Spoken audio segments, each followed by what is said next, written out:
Assalamualaikum warahmatullahi wabarakatuh. Selamat berjumpa kembali di channel perizinan OSS. Untuk kali ini saya akan membahas tentang masalah proses perizinan dan output dari perizinan OSS yang baru saja diluncurkan di beberapa minggu yang lalu. Sekarang sudah berubah.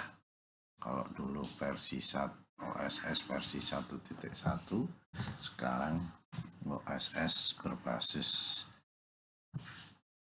resiko, di mana hal ini tentu saja merupakan aplikasi atau penerapan dari perizinan yang baru, yaitu Undang-Undang tentang nomor 11 tahun 2020 tentang Cipta Kerja, di mana berbagai proses perizinan dalam hal ini lebih dipermudah, jadi tidak berbelit.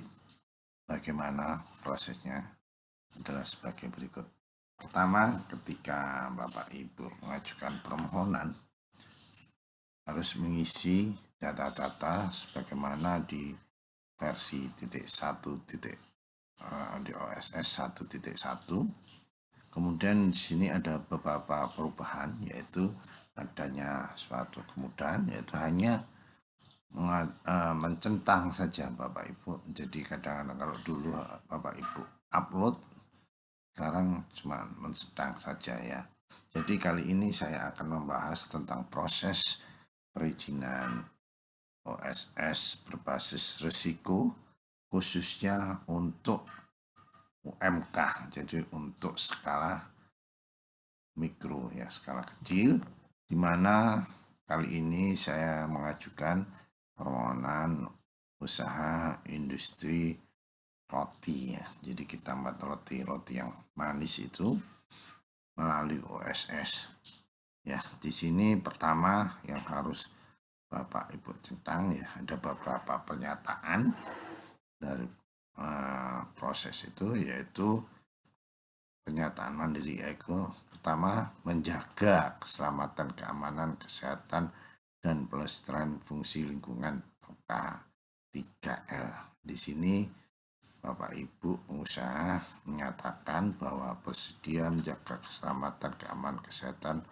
fungsi lingkungan, jalankan kegiatan masing-masing, bersedia dengan sungguh-sungguh melaksanakan pengelolaan dan pemantauan dampak lingkungan, bersedia mengikuti pembinaan, jadi semuanya nanti dibina, bersedia menerima sanksi ya. Jadi Bapak Ibu apabila melakukan suatu kesalahan mungkin atau pelanggaran akan ditegur dan bisa dikenakan sanksi.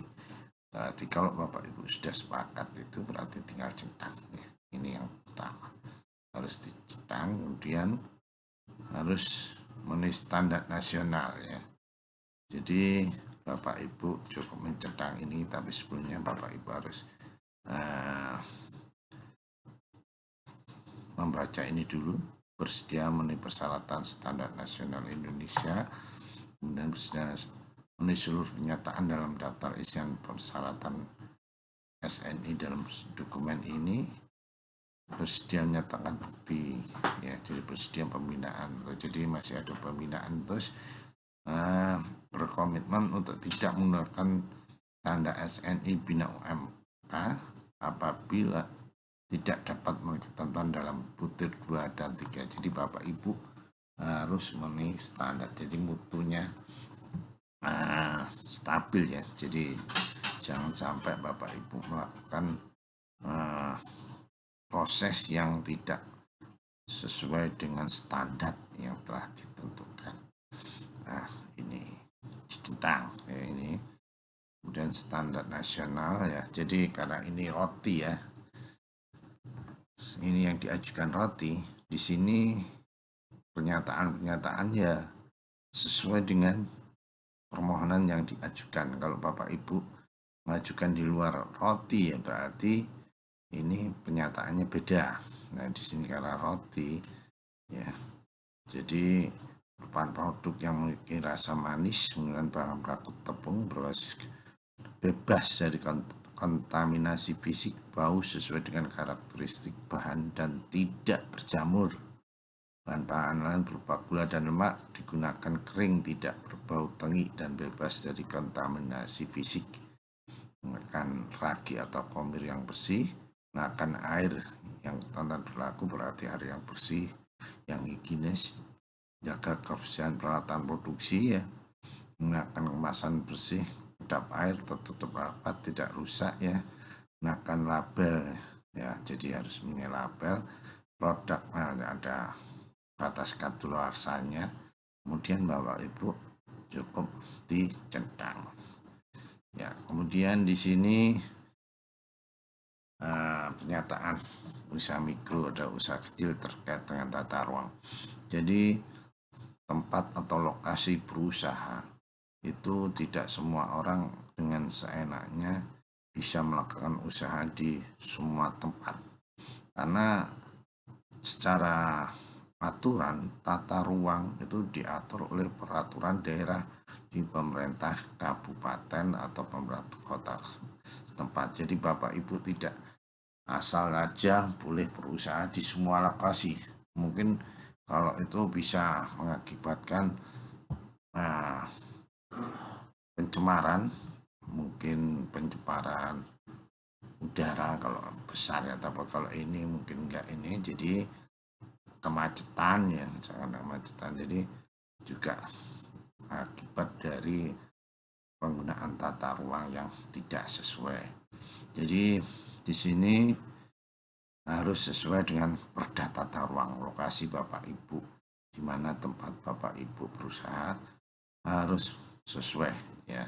Jadi ini cukup ditentang dulu, tapi kenyataan nanti mungkin Bapak Ibu akan dicek oleh Pemda kabupaten setempat apakah lokasinya itu tidak mengganggu ya. Kalau tidak mengganggu tidak masalah, kemudian ini dicentang.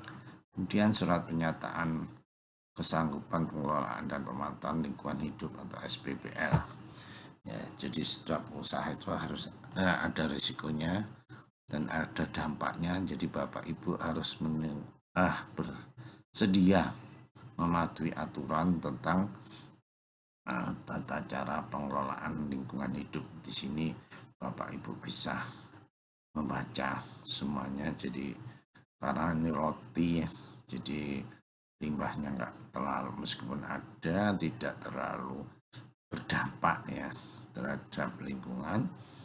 Jadi di sini kemudian Bapak Ibu setelah baca cukup dicentang saja di sini ya.